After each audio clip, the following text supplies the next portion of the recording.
The topic I'm going to cover today is traditions.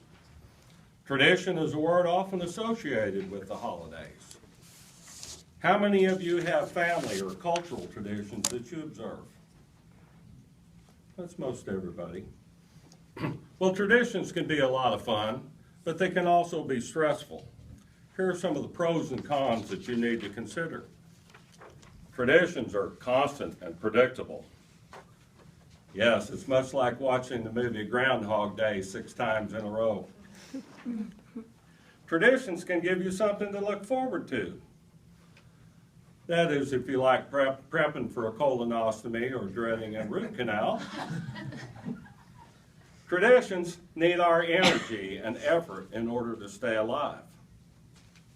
Think of this as giving CPR to an inanimate object.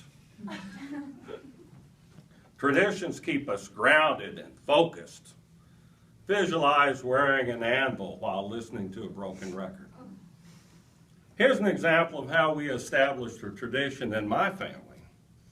The year was 1981. It's time we start some traditions in this family, announced my wife, Connie. Now, this was not a word that I'd ever heard my parents use. It sounded too formal, too regimented, too etched in stone. Once something becomes a tradition, there's no room for variation. As head of the family, it was time that I put my foot down and nipped this thing in the bud. What do you have in mind, sweetheart? I asked, giving her plenty of room to change her mind. We're going to go to Christmas Eve service as a family, she said. Holy crap, now she's dragging our infant daughter in on this conspiracy. Well, okay, I guess, I said. Let's try it one time, but we don't want to get into a rut. She said, no, we're going to do this every year. And when we get back from church, you're going to read the Christmas story from Luke 2. Then every family member is going to select one gift from under the tree to open that night. Well, 3 years later, our son Jesse attended his first Christmas Eve service. Like his father, I could tell he wasn't all that nuts about this tradition thing. He slept through the majority of the service. And then when we got home, he refused to pick a gift out from under the tree. His mom made excuses for him, saying, he's only 8 months old. But I knew better. At his age, I would have peed all over myself if I knew that Santa brought me a new rubber ducky. Within a few years, the children reached their teens, and tradition was replaced with ritual. All of the excitement, the anticipation, the thrill of the unexpected was gone. The magic was missing. Somebody had to do something. Then I got an idea. Why not surprise the kids this year? Give them something they wouldn't be expecting and something they'd never think of asking for. So I wrapped the mystery gifts, and I kept them hidden in my office until the evening of December 24th.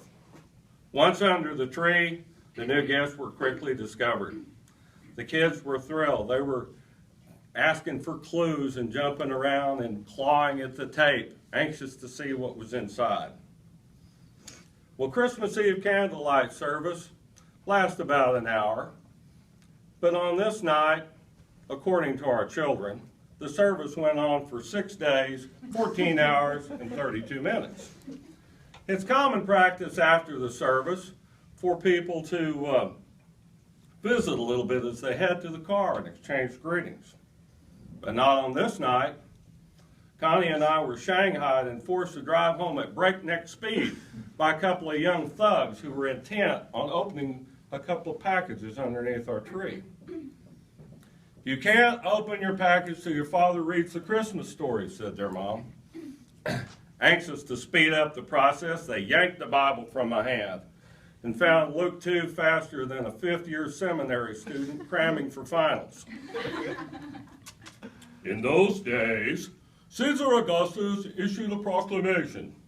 I began reading slow, careful to accentuate key words, and use my best old English accent.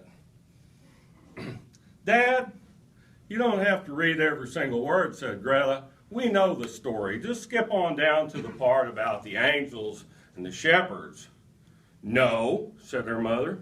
We're not taking any shortcuts. I sighed. Now I've lost my place. We're going to have to start over from the beginning. The kids let out a collective groan and lay down in the floor. And once again, the angels sang, the shepherds quaked in fear, and Mary pondered all these things in her heart. Which gift do you want to open? Asked their mother. This was a rhetorical question, as both been clutching a gift to their package with their fingers tucked inside the paper like Napoleon Bonaparte for the last 10 minutes.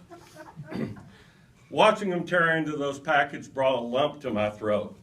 The joy of Christmas was returning. The thrill, the anticipation, the unknown, all those great things. What'd you get? Asked their mom. Jesse was the first to open his package. It's a slotted spoon, some dish towels, and, well, it looks like I've got a pair of rubber gloves here. He folded himself into a chair and was speechless, obviously overcome by the magnitude of a gift that would keep on giving. Dad, you're just mean, said Greta. She slung her package across the room without even bothering to remove the four pot scrubbers, the bottle of Lemon Joy, or the designer oven mitts. Tears streamed down her cheeks as she stomped off to the bedroom. Well, said their mom, this is going to be a Christmas to remember. Yes, I said. Maybe this tradition thing isn't so bad after all. In conclusion, if any of you haven't established a tradition of your own, I hope this little story will inspire you to do so. It's never too late. And by the way, you can call up a family member or a friend and threaten to come over and create some Christmas memories with them in the most tenacious fashion. You'll be glad you did. Happy holidays, and thank you.